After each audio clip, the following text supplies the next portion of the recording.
निर्मल मन जन सो मोहि पावा, मोह कपट छल छिद्र ना भावा। जिनका मन निर्मल हो गया है वही लोग परमात्मा को प्राप्त कर सकते हैं।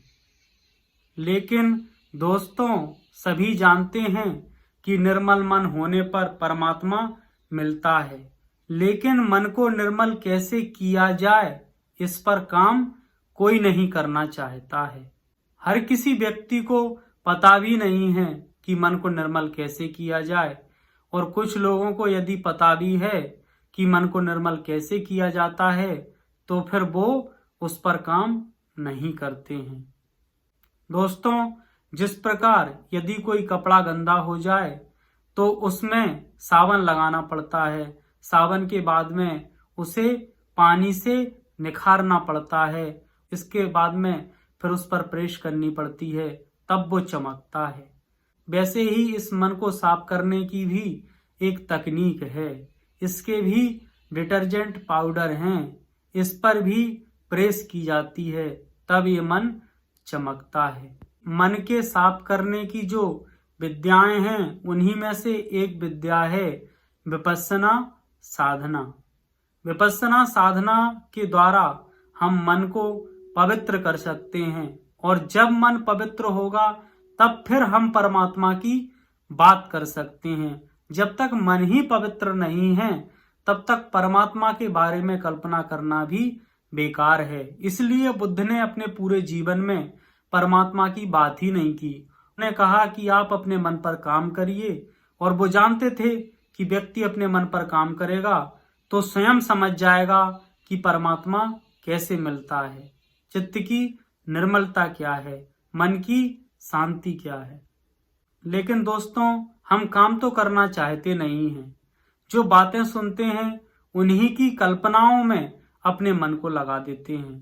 पहले हमारा मन हमारे संसार की कल्पनाओं में मस्त रहता था, अब मन ने एक दूसरे प्रकार के ईश्वर की कल्पना कर ली, एक दूसरे प्रकार के संसार की कल्पना कर ली, एक दूसरे प्रकार का लोक मिलेगा ईश्वर की उपासना से, उसकी कल्पना कर ली, और इन कल्पनाओं में गोते लगाता रहता है।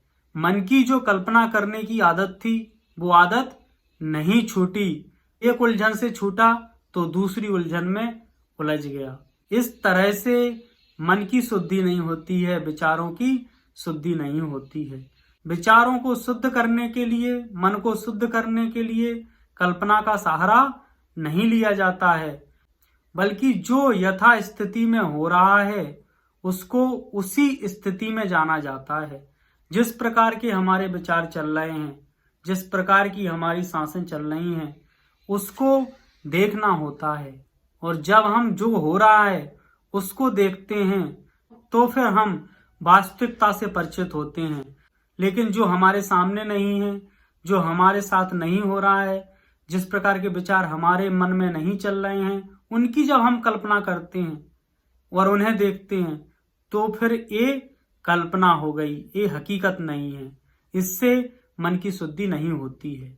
तो विपश्यना साधना में भी व्यक्ति कभी कभी भ्रमित हो जाता है। वो अपने मन की कल्पनाएं करने लगता है और उन कल्पनाओं को देखने लगता है, जबकि हमें कल्पना को नहीं देखना है। हमारे मन में जो विचार चल रहे हैं, हमारे मन में जो विकार उठ रहे हैं, उनको देखना है।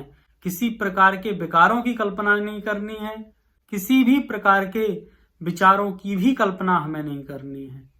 हमें यथा स्थिति में जो हो रहा है उसको देख करके तटस्थ रहना है। किसी बुरे विचार के कारण से हमारे मन में द्वेष भावना पैदा हो जाती है, किसी व्यक्ति के प्रति नफरत पैदा हो जाती है, तो हमें इस तरह से देखना है कि ये विचार हमारे भीतर आया, और ये विचार आएगा और थोड़ी देर रहेगा और उसके बाद चला भी जाएगा।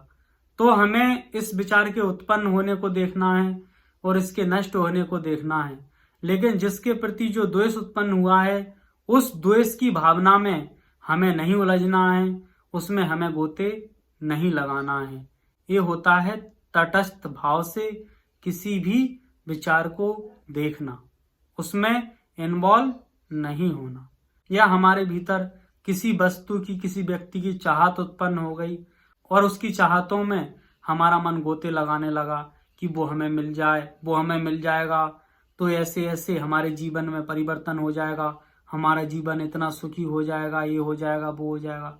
तो ये भी जो एक सुखद विचार आया, एक राग का विचार आया, इसमें हमारा मन गोते लगाने लगा। इसमें भी हमारे मन को गोते नहीं लगाना है, जबकि उस विचार को देखना है कि ये कब उत्पन्न हो रहा है, और हम देखेंगे कि धीरे धीरे वो विचार भी नष्ट हो गया। इस तरह इस मन में विचार उत्पन्न होते हैं और नष्ट होते हैं। इन विचारों के खेलों को देखते रहने का अभ्यास करना है, और जब इस अभ्यास में हम निपुण हो जाएंगे तो सुख दुख के, हानि लाभ के, इन तमाम तरह के विचारों से जो हमारे मन को कष्ट होता है वो कष्ट होना बंद हो जाएगा, और इन विचारों से हमारी एक दूरी बन जाएगी, और फिर हमारे लिए जीवन जीना बहुत सहज हो जाएगा, और वहां तक पहुंचना भी बहुत सहज हो जाएगा जो हमारी मंजिल है,